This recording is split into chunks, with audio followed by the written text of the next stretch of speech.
अस्सलाम वालेकुम फ्रेंड्स, उम्मीद है कि आप सब खैरियत से होंगे। आज आपको मैं झुमका बेल के मुतल्लिक़ इन्फॉर्मेशन दूंगा। इसे मलट्टे की बेल भी कहते हैं और यह एक हर्बल प्लांट है। इसके अलावा ये घर में बहुत खूबसूरती से लगने वाली बेल है। इसके बहुत ही खूबसूरत फ्लावर्स होते हैं जिसे झुमका बेल इसीलिए कहते हैं। ये आप इसके फ्लावर देखें, गुच्छों की सूरत में इस पे लगते हैं और घरों में लगाने के लिए बहुत ही खूबसूरत बेल ये समझी जाती है। ये मैंने घर की छत पे लगाई हुई है गमले में, और इसका सीज़न जो लगाने का है वो आप इसे बाहर के सीज़न में आप नर्सरी से इसकी छोटा सा प्लांट लगा सकते हैं, बेल ले आ सकते हैं और लगा सकते हैं। इसके अलावा आप के पास अगर इस तरह किसी भी जगह पे भी लगी हुई है तो आप देख सकते हैं इसकी ये बरसात के महीने में इसके बहुत सारे इस तरह शाखें उगती हैं नीचे ज़मीन में से। आप इसको एक को सेपरेट करके जब ज़ोर से खींचेंगे तो वो अपनी जड़ों के साथ निकल आ जाएगी और ये अलग से प्लांट बन जाएगा, अलग से बेल बन जाएगी। ठीक है, ये बहुत ही आसानी से लगने वाली बेल है। आप किसी के पास लगी हो तो बरसात के सीज़न में आप ले भी सकते हैं, लेकिन आपको जड़ों के साथ लेनी होगी। जैसे कि ये देखें आप, इसका ये बेबी प्लांट अलग से बना है, बिल्कुल ये आपको नज़र आ रहा होगा। ये पुरानी इसकी शाखें हैं और ये नहीं है, बिल्कुल इसी सीज़न में लगने वाली। ये आप अलग कर लें तो आपका एक अलग प्लांट बन जाएगा। इसके अलावा ये भी एक उगा है, ये भी बड़ा पेड़ है। इसको भी आप तरीके से खींच के ऐसे अलग करके और जब ज़ोर से खींचेंगे तो इस प्लांट से ये खुद ब खुद अलग हो जाएगा और इसकी जितनी जड़ निकलनी हुई साथ निकल आएगी। उसी वक्त आप इसे लगा सकते हैं। इसके फूल ही लगते हैं, लेकिन इस पे बीज वगैरह कोई इस तरह का सीन नहीं है, इसलिए ये जड़ से ही लगती है।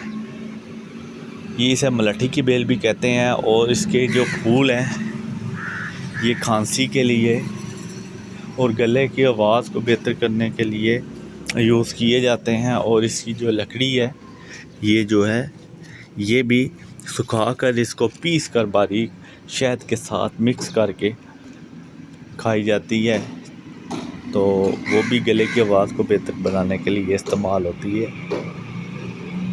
मैं तकरीबन 2 साल हो गए हैं इसे लेके आया था नर्सरी से, और आप देखें बहुत अच्छे तरीके से इसने अपनी ग्रोथ रखी है। ये देखें आप, इस पे इसकी शाख के आगे गुच्छों की सूरत में ऐसे कलियां बनती हैं जो बाद में फ्लावर्स में कन्वर्ट हो जाती हैं। और ये पूरी गर्मियों में बड़े अच्छे तरीके से फ्लावरिंग करती रहती है बेल, और सर्दियों में इसके तमाम पत्ते गिर जाते हैं और ये बिल्कुल इसकी लकड़ियाँ ही रह जाती हैं। तब आप इसकी केयर और टिप मैं आपको बताऊंगा, जो कि मैं इसके साथ करता हूं। जब मैं लेके आया था तो इसको बड़े अच्छे तरीके से इसकी मिट्टी तैयार की थी, उसमें अच्छे तरीके से कंपोस्ट मिलाया था, और मैंने ये नहीं सोचा कि इसमें चिकनी मिट्टी डालनी है या जो भी मुझे मैसर थी मैंने उसी वक्त इसमें डाल के कंपोस्ट डाल के लगा दिया था। उसकी बहुत अच्छे तरीके से ग्रोथ हुई थी।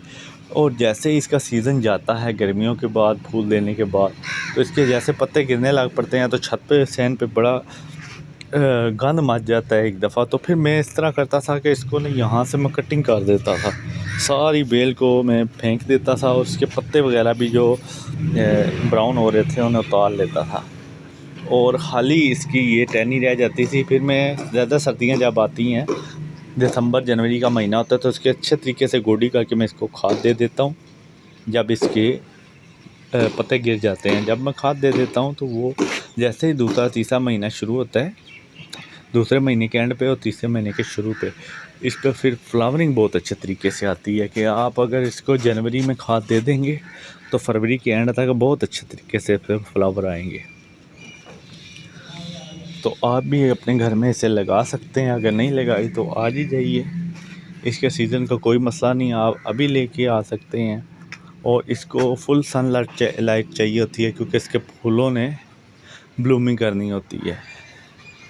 मुझे उम्मीद है आपको मेरी वीडियो से कुछ ना कुछ अच्छी इन्फॉर्मेशन मिली होगी।